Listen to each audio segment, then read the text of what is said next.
जो रास्ता हमें आगे बढ़ने से रोकने लगे, कभी उस रास्ते को बदलना भी पड़ता है। नमस्कार, आप देख रहे हैं सी न्यूज भारत और मैं हूँ आपके साथ प्रिया श्रीवास्तव। एक बार फिर से हाजिर हूँ लेकर खबरें अब तक। आज खबरें अब तक में सबसे पहले बताएंगे कहानी बॉलीवुड की पहली स्टंट वुमेन की, और फिर बताएंगे आखिर कैसे सीएम योगी हो गए हैं फिर से एक्टिव और कस रहे हैं यूपी के शराब माफियाओं पर शिकंजा, और आखिर में अखिलेश यादव की नई सियासी रणनीति से भी करवाएंगे रूबरू। इन सभी खबरों पर होगी चर्चा विस्तार से, लेकिन उससे पहले नजर डाल लेते हैं इस वक्त की बड़ी हेडलाइंस पर। नीतीश की महागठबंधन सरकार ने जीता विश्वास मत, भाजपा ने किया वॉकआउट। बिहार में महागठबंधन की सरकार के गठन के बाद आज विधानसभा में नीतीश कुमार ने विश्वास मत हासिल कर लिया। हालांकि इससे पहले मतदान कराने की मांग की गई थी। खाद्य संकट से जूझता चीन, सरकार ने फसलों को बचाए जाने की कवायद शुरू। भीषण गर्मी के कारण चीन सूखे की चपेट में है, जिस वजह से चीन में अनाज की पैदावार बड़े पैमाने पर प्रभावित हुई है। गूगल पर कोर्ट के आदेश के उल्लंघन का आरोप, बिना इजाजत यूजर्स को भेजे ईमेल्स। ऑस्ट्रेलिया की एक नॉन प्रॉफिट ऑर्गेनाइजेशन ने गूगल पर यूरोपियन यूनियन अदालत के आदेश का उल्लंघन कराने का आरोप लगाया है।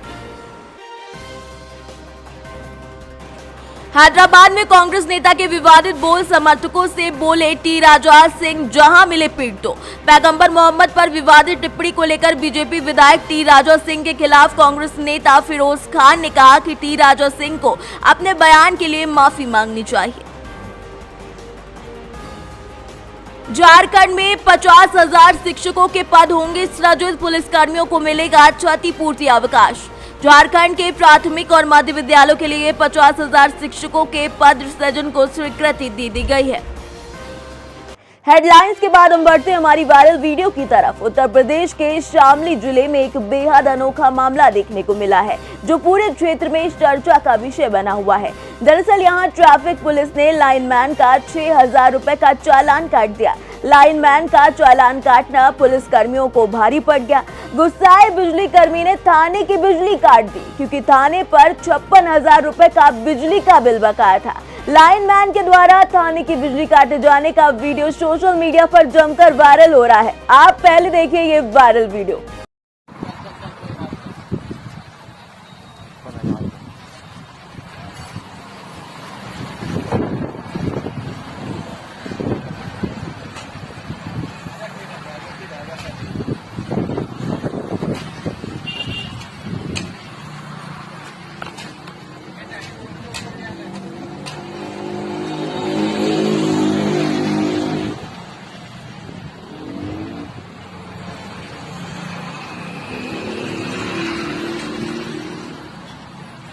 आराम से बोलता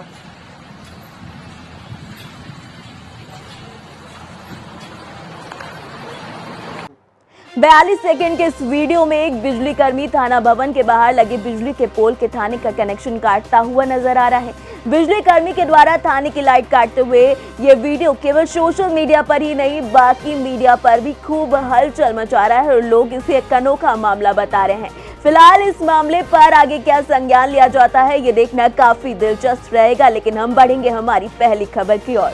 फिल्मी पर्दे पर जब अभिनेता मारधाड़ और एक्शन करते नजर आते हैं तो दर्शकों के रोमांच की कोई सीमा नहीं होती। वहीं जब दुबली पतली अभिनेत्रियां एक्शन स्टंट करती दिखती हैं और विलन को पटकनी देती हैं, आग से खेलती हैं, ऊंची मंजिलों से छलांग लगाती हैं, तो थिएटर में तालियां बज उठती हैं। लेकिन इन तालियों पर असल में उन महिला स्टंट आर्टिस्ट का हक बनता है जो पर्दे के पीछे इन खतरनाक कारनामों को बेखौफ अंजाम देती हैं। बी टाउन की एक ऐसी ही मशहूर स्टंट आर्टिस्ट हैं सनोबर पारदीवाला, जो बी टाउन की पहली स्टंट वुमेन है। देखिए रिपोर्ट और जानिए कैसे सनोबर इस लाइन में आई और किया वो काम जो लड़कियों के लिए मुश्किल माना गया। अब महिलाएं तोड़ रही हैं पुरानी सोच, कर रही हैं वो काम जो केवल मर्दों की मानी जाती थी शान। आग में कूदने से लेकर पानी में डूबने तक का कर रही हैं काम। मिली है बॉलीवुड की पहली स्टंट वुमेन सनोबर पारदीवाला से, जो 12 साल की उम्र से कर रही हैं स्टंट बेमिसाल। इनसे स्टंट के दाव पेच सीखकर कितने लोग स्टार बन गए, लेकिन अब इनकी बारी है। तेज तरह सनोबर। खतरों से खेलना मेरे लिए एक पैशन है और यही पैशन जो मेरी है आज मेरा ये प्रोफेशन भी है। एक्शन फिल्म, इसकी अपनी ऑडियंस है। बॉलीवुड हो या हॉलीवुड, साउथ की फिल्म हो या दूसरे देश की, फिल्मों में स्टंट का एक अलग ही क्रेज है। लेकिन स्टंट के नाम पर ज्यादातर लोगों को हीरो या स्टंटमैन की ही याद आती है। लेकिन इस स्टीरियोटाइप को तोड़ती दिखती है बॉलीवुड की स्टंट वुमेन सनोबर पाद्रीवाला। वो 12 साल की उम्र से स्टंट कर रही हैं और अब तक 200 से ज्यादा फिल्मों में स्टंट कर चुकी हैं। उनकी अपनी मेहनत रहती है जिससे कि एक बेहतरीन एक्शन सीन क्रिएट होता है। लेकिन कई बार हम उन फीमेल एक्टर्स की तारीफ में स्टंट वुमेन को याद करना भूल ही जाते हैं जिनके पीछे असली वजह उस स्टंट वुमेन की कोशिश होती है। 35 साल की सनोबर पाद्रीवाला ने बॉलीवुड की पहली स्टंट वुमेन के तौर पर अपनी पहचान बनाई। मुंबई में ही पली बड़ी सनोबर 12 साल की उम्र से स्टंट कर रही हैं। वो छोटी सी उम्र से ही लाइट, कैमरा और एक्शन की दीवानी है। 12 साल की उम्र में ही वो कराटे में ब्लैक बेल्ट हासिल कर चुकी थी। इसके साथ ही वो बचपन से एक बहुत अच्छी तैराक भी रही हैं। सनोबर ने 2003 में बॉलीवुड में अपनी धमाकेदार एंट्री की थी और उर्मिला मांडोडकर की फिल्म भूत में काम किया था। हालांकि इससे पहले वो ऐश्वर्या राय के लिए भी बॉडी डबल बन चुकी थी। उनका पहला प्रोजेक्ट नक्षत्र डायमंड के लिए किया गया एक विज्ञापन था। इसके बाद सनोबर ने कभी दोबारा मुड़कर जिंदगी में नहीं देखा और आगे बढ़ती गई। अब उन्हें इस इंडस्ट्री में 20 से ज्यादा साल बीत चुके हैं। इस दौरान उन्होंने आग में कूदने से लेकर पानी में डूबने तक के सारे करतब किए हैं। अब तो उन्होंने शूटिंग के दौरान इस्तेमाल की गई राइफल और बंदूकों को चलाने का भी गहन प्रशिक्षण प्राप्त कर लिया है। सनोबर कहती हैं कि जब उन्होंने अपने करियर की शुरुआत की थी तब इस क्षेत्र में ज्यादा महिलाएं नहीं थी। पर्दे पर तो फिर भी महिलाएं दिखती थी, लेकिन पर्दे के पीछे महिलाओं की संख्या ना के बराबर थी। लेकिन उस वक्त के साथ हालात बदले। ज्यादा महिलाएं न होने के बावजूद उनका सफर काफी अच्छा रहा। हालांकि शुरुआती दिनों में कई बार लोग उनसे स्टंट कराने में संशय करते थे, उन पर विश्वास नहीं करते थे। लेकिन एक महिला होने के नाते उन्होंने कभी अपना विश्वास नहीं खोया और अपनी आगे की धुन में सवार हो गई और ऐसे ही धमाकेदार स्टंट करती रही और कई ऐसी फिल्मों में स्टंट किए जो धमाकेदार सुपरहिट साबित हुए। उन्हें उनके काम और निष्ठा के लिए सिर्फ 24 साल की उम्र में दरबशाव लाइफ टाइम अचीवमेंट अवार्ड से नवाजा गया था। उन्हें यह अवार्ड बॉलीवुड के उत्कृष्ट प्रदर्शन के लिए 2010 में दिया गया। सनोबर के मुताबिक उनका ये पुरस्कार उनके स्कूल प्रिंसिपल के साथ दिया गया था, जिनकी खुशी का कोई ठिकाना नहीं था। उनसे बाद सनोबर ने कई पुरस्कार और अपने नाम किए। उनके साहसिक स्टंट को कई बार वर्ल्ड स्टंट अवार्ड में भी सराहा और नामांकित किया गया है। 21 साल की उम्र से ही वो टॉरस वर्ल्ड स्टंट अवार्ड के लिए कई बार नामांकित भी हो चुकी हैं। यानी कि देखा जाए तो सनोबर ने ये साबित कर दिया है कि वो कोई काम ऐसा नहीं है जो महिलाएं कर ना सके। इसीलिए अपनी सोच को दृढ़ रखना चाहिए और अपने विश्वास को पुख्ता रखना चाहिए और वो काम करना चाहिए जिसमें वाकई आपको करने में अच्छा महसूस हो। देखा जाए तो स्टंट के नाम पर लड़कियों को सोचना मुश्किल हो जाता है, लेकिन फिल्मों में हम जो देखते हैं उसके पीछे की कहानियों को दमदार तो सनोबर जैसी लड़कियां ही बनाती हैं। सनोबर ने इस लाइन में अपना करियर बनाकर साबित कर दिया कि लड़कियों के लिए कोई भी राह मुश्किल नहीं है, बस सपनों को सच करने के लिए हौसलों की जरूरत पड़ती है। इसी के साथ हम रुख करेंगे हमारी अगली खबर का। उत्तर प्रदेश में दंगाइयों और अपराधियों पर शिकंजा कसने के बाद अब योगी सरकार प्रदेश के ड्रग्स माफियाओं पर शिकंजा कसने की तैयारी में है। सीएम योगी ने अवैध शराब और ड्रग्स के खिलाफ चलाए जा रहे अभियान की समीक्षा कर पुलिस अधिकारियों को सख्त निर्देश देते हुए ड्रग्स और अवैध शराब माफियाओं के खिलाफ कड़ी कार्रवाई कर नशे के कारोबार में शामिल लोगों के पोस्टर सार्वजनिक स्थानों पर लगाने के निर्देश दे दिए हैं। देखिए इस पर हमारी एक खास रिपोर्ट। सीएम योगी का शराब माफियाओं को लेकर बड़ा एक्शन। यूपी के शराब माफियाओं पर अब चलेगा सीएम योगी का चाबुक। यूपी में शराब माफियाओं की अब नहीं रहेगी खैर। एएनटीएफ के गठन के बाद यूपी में अवैध शराब के कारोबार पर लगेगी लगाम।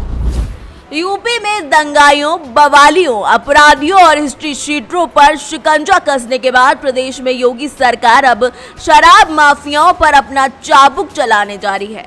मुख्यमंत्री ने प्रदेश में अवैध शराब माफियाओं और ड्रग्स के खिलाफ चलाए जा रहे अभियान की समीक्षा की है। इसमें उन्होंने अधिकारियों को सख्त निर्देश देते हुए कहा कि अभियान में चिन्हित अपराधियों की संपत्ति जब्त की जाए और सार्वजनिक स्थानों पर इनके पोस्टर लगवाए जाएं ताकि राष्ट्र के खिलाफ अपराध कर रहे अपराधियों को समाज में सबक सिखाया जा सके। उन्होंने कहा कि ये सभी राष्ट्रीय अपराधी हैं और इन्हें हर हाल में दंडित होना चाहिए। यानी सीएम योगी के इस रुख से ये बात तो तय है कि प्रदेश में अपने जिस मकसद को लेकर बीजेपी ने दोबारा सरकार बनाई, धीरे धीरे योगी सरकार उसी एजेंडे को पूरा करती दिखाई दे रही है। 2017 से पहले तक जहां अपराधियों पर पुलिस प्रशासन का कोई कंट्रोल नहीं था, वहीं पहले 2017 से 2022 तक योगी सरकार ने अपराधियों पर लगाम कसने के लिए जिस तरीके से ट्रेलर दिखाया, उसकी पिक्चर अब सरकार ने 2022 में दिखानी पूरी कर ली है। दंगाइयों और अपराधियों की संपत्ति पर बुलडोजर चलवाना हो या फिर उसकी संपत्ति को जब्त कर सरकारी काम में लाना हो, सीएम योगी इससे बिल्कुल पीछे नहीं हट रहे हैं। दंगाइयों के खुलेआम सार्वजनिक रूप से इस तरीके से अलग अलग जिलों में पोस्टर लगाए गए, ये बात साफ हो जाती है कि सीएम योगी इसीलिए इन अपराधियों को राष्ट्रीय अपराधी मानते हैं।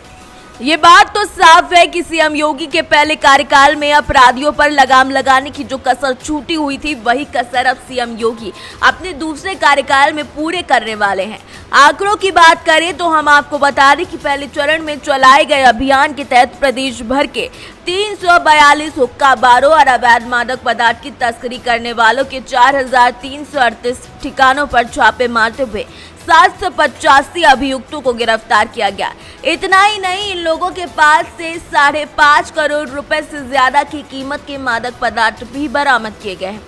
सीएम योगी के कार्यकाल में यूपी पुलिस भी ऐसे अपराधियों पर लगाम कसने के लिए पूरी तरीके से तैयार है। यही वजह है कि योगी सरकार ने प्रदेश में एंटी नारकोटिक्स टास्क फोर्स का गठन कर दिया है। इसके तहत जोन और क्षेत्रीय स्तर पर नारकोटिक्स ब्यूरो थाना पर स्थापना की गई है।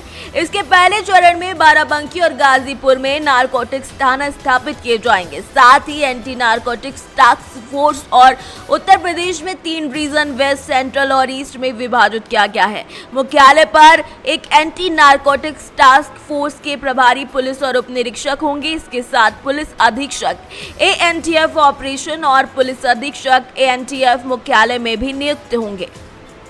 तो देखा आपने, सूबे के मुखिया योगी आदित्यनाथ प्रदेश की कानून व्यवस्था को लेकर बिल्कुल भी ढिलाई बरतने के मूड में नहीं नजर आ रहे हैं। प्रदेश के कई बड़े बड़े माफियाओं और हिस्ट्री शीटरों के अंदर सीएम योगी का खौफ कई मौकों पर देखने को मिल चुका है। एक तरफ जहां यूपी के 2 बड़े बाहुबलियों मुख्तार अंसार और अतीक अहमद की संपत्ति पर योगी का बुलडोजर कहर ढा रहा है, तो वहीं प्रदेश के बड़े बड़े शहर माफियाओं पर सीएम योगी ने शिकंजा कसने के लिए खास एएनटीएफ के गठन का ऐलान भी कर दिया है। इसके बाद ये बात तो साफ है कि प्रदेश में रहकर नशे का कारोबार करने वाले सौदागर अब अपना नया ठिकाना ढूंढ ले। इसी के साथ हम बढ़ेंगे हमारी अगली खबर की ओर। लोकसभा उपचुनाव में मिली हार के बाद पहली बार समाजवादी पार्टी के राष्ट्रीय अध्यक्ष अखिलेश यादव बीते सोमवार को आजमगढ़ पहुंचे थे, जहां उन्होंने इटौरा जेल में बंद समाजवादी पार्टी के विधायक रमाकांत यादव से मुलाकात की। जेल से निकलने के बाद अखिलेश यादव ने भारतीय जनता पार्टी पर जमकर नारे भी लगाए और उसके खिलाफ जमकर बयान भी दिए। कहा कि भाजपा सरकार विपक्षियों को परेशान करने का काम कर रही है, फर्जी मुकदमों में नेताओं को जेल भेजा जा रहा है। अखिलेश के बयान से ज्यादा अब उनके जेल जाकर रमाकांत यादव से मिलने की चर्चा होने लगी है। ऐसा इसलिए क्योंकि करीब 2 साल तक जेल में बंद रहे सपा के कद्दावर नेता आजम खान से मिलने अखिलेश यादव नहीं गए थे, वो भी तब जब आजम खान की तबीयत भी बीच में कई बार खराब हुई। ऐसे में सवाल उठ रहा है कि आखिर 2 साल में एक बार भी आजम से ना मिलने जाने वाले अखिलेश आखिर रमाकांत यादव से मिलने जेल कैसे पहुंच गए। देखिए इस पर हमारी एक खास रिपोर्ट। अखिलेश यादव ने क्या बदल दी है राजनीति की रणनीति। क्या अखिलेश यादव फिर खेल रहे हैं यादववाद? जो अखिलेश यादव आजम खान से जेल में मिलने तक नहीं गए, वो अखिलेश रमाकांत यादव से मिलने आजमगढ़ पहुंच गए। जानिए अखिलेश की ये नई पॉलिटिक्स आखिर है क्या। तारीख 22 अगस्त और दिन सोमवार। समाजवादी पार्टी के अध्यक्ष अखिलेश यादव आजमगढ़ पहुंच गए। सुनने में ये सामान्य सी बात लग रही है, लेकिन खास इसलिए हो गई क्योंकि 1.5-2 महीने पहले तक अखिलेश पर ये तोहमत लगती रही कि वो आजमगढ़ में संसदीय सीट छोड़ने के बाद उपचुनाव में झांकने तक नहीं गए। लेकिन हुआ तो एक ये पहलू, अखिलेश जेल में अब बंद रमाकांत यादव से मिलने पहुंच गए। अब इस पॉइंट पर राजनीतिक गलियारों में चर्चा तेज हो गई है। सवाल उठने लगे कि जो अखिलेश यादव आजमगढ़ में जाकर रमाकांत से मिल सकते हैं, क्या उनके पास कद्दावर समाजवादी नेता आजम खान के लिए जरा भी समय नहीं था? आजमगढ़ में लाव लश्कर के साथ पहुंचे अखिलेश यादव ने इटौरा जेल में जाकर बाहुबली विधायक रमाकांत से करीब आधे घंटे तक की मुलाकात की। बाहर निकलकर अखिलेश ने भाजपा पर जमकर निशाना साधा। पूर्व सीएम ने कहा कि सरकार विपक्षियों को परेशान करने का काम कर रही है। फर्जी मुकदमों में नेताओं को जेल भेजा जा रहा है। रामपुर हो या आजमगढ़, दोनों जगह पर विपक्षी दलों के नेताओं को फर्जी मुकदमों में जेल की सलाखों के पीछे भेजा गया। एक तो छूट गया, लेकिन अब दूसरे की जल्द वापसी होगी। वार पलटवार की सियासी खानापूर्ति के बीच अखिलेश को लेकर बातें होने लगी। रमाकांत यादव से मुलाकात के बीच ये कहा जाने लगा कि अखिलेश यादव यादववाद कर रहे हैं। वो पिछले 2 साल के दौरान जेल में बंद आजम खान से मिलने तक नहीं गए। आरोप लगा कि वो आजम खान को नजरअंदाज करते रहे और मुस्लिमों को केवल वोट बैंक के तौर पर इस्तेमाल कर रहे हैं। इन तमाम सवालों के बीच ये सवाल मौजूद रहा कि क्या राजनीति ही देखकर अखिलेश ने ये फैसला किया कि उनके ऊपर कोई दबाव है। आजम खान के जेल में बंद रहते हुए उनसे नहीं मिलने जाने के फैसले से वैसे भी अखिलेश को काफी नुकसान झेलना पड़ा है। मुस्लिम वोट बैंक भी झटकता दिखाई दे रहा है। साथ ही कई मुस्लिम नेताओं ने सपा का साथ छोड़ दिया है। उनकी छवि पर असर पड़ा है। आजम खान के मामले में की गई गलती को अखिलेश शायद अब दोहराना नहीं चाहते हैं। 2024 में लोकसभा चुनाव में बमुश्किल 1.5 साल का समय बचा है। आजमगढ़, अंबेडकर नगर, मऊ, जौनपुर, गाजीपुर जैसे जिले समाजवादी पार्टी का स्ट्रॉन्ग होल्ड माने जाते हैं। अखिलेश इस बेल्ट में कोई रिस्क नहीं लेना चाहते हैं, इसीलिए ऐन मौके पर अखिलेश यादव ने अब अपनी राजनीति बदल दी है। लेकिन अब देखना दिलचस्प होगा कि अखिलेश यादव का ये वार काम आता भी है या फिर नहीं। देखा जाए तो विधानसभा चुनाव में मिली हार के बाद से समाजवादी पार्टी के नेता और कार्यकर्ता मुश्किल में हैं। ज्यादातर नेताओं और कार्यकर्ताओं पर पहले से कई मुकदमे चल रहे हैं। अब उन पर लगातार पुलिस की कार्रवाई हो रही है। बतौर पार्टी मुखिया अखिलेश यादव नहीं चाहते कि उनके नेता और कार्यकर्ता हिम्मत हार जाए। शायद इसीलिए वो रमाकांत यादव से मुलाकात करके एक संदेश देना चाहते हैं कि वो अपने सभी नेताओं और कार्यकर्ताओं के साथ खड़े हैं, ताकि सभी का हौसला बना रहे। तो ये तो थी खबरें अब तक की खास खबरें, लेकिन इन खबरों के अलावा उत्तराखंड और हिमाचल से भी कई खबरें सामने आ रही हैं। उत्तराखंड और हिमाचल प्रदेश के कई हिस्सों में बीते लगभग 1 सप्ताह के दौरान कई जगहों पर पहाड़ से मलबा गिरने की खबर सामने आई है। इतना ही नहीं, कई जगहों पर भारी बारिश और पहाड़ की चट्टानों के टूटने जैसी घटनाओं के कारण जनजीवन पर बहुत ज्यादा बुरा प्रभाव पड़ा है। इस क्षेत्र में कई राष्ट्रीय राजमार्ग समेत ग्रामीण क्षेत्रों में कई रास्ते लगभग बंद हो चुके हैं। लेकिन देखा जाए तो ये हाल केवल इस साल का नहीं है, ये हाल तो हर साल होता है, फिर भी कोई बदलाव नहीं आया है। क्योंकि उसकी आज भी सबसे बड़ी वजह एक ही है कि प्रकृति में जिस पहाड़ के निर्माण में कई हजार साल लगते हैं, उसका समाज उसे उन निर्माणों की सामग्री जुटाने के नाम पर तोड़ देता है, जो बमुश्किल कुछ साल चलते हैं। पहाड़ केवल पत्थर के ढेर नहीं होते हैं, वो इलाके के अंदर जंगल, जल और वायु की दशा और दिशा बदलने के लिए भी जिम्मेदार होते हैं। जहां सरकार पहाड़ के प्रति बेपरवाह है, तो वहीं पहाड़ की नाराजगी भी अब समय समय पर सामने आ रही है। अगर धरती पर जीवन के लिए पेड़ जरूरी है, तो पेड़ों के लिए भी पहाड़ का अस्तित्व बेहद जरूरी है। इसीलिए अब हमें समझना होगा, वरना इसी तरीके से ऐसी आपदाओं के लिए हमें तैयार रहना होगा। फिलहाल इसी के साथ मुझे दीजिए इजाजत और आप बने रहिए सी न्यूज़ भारत के साथ।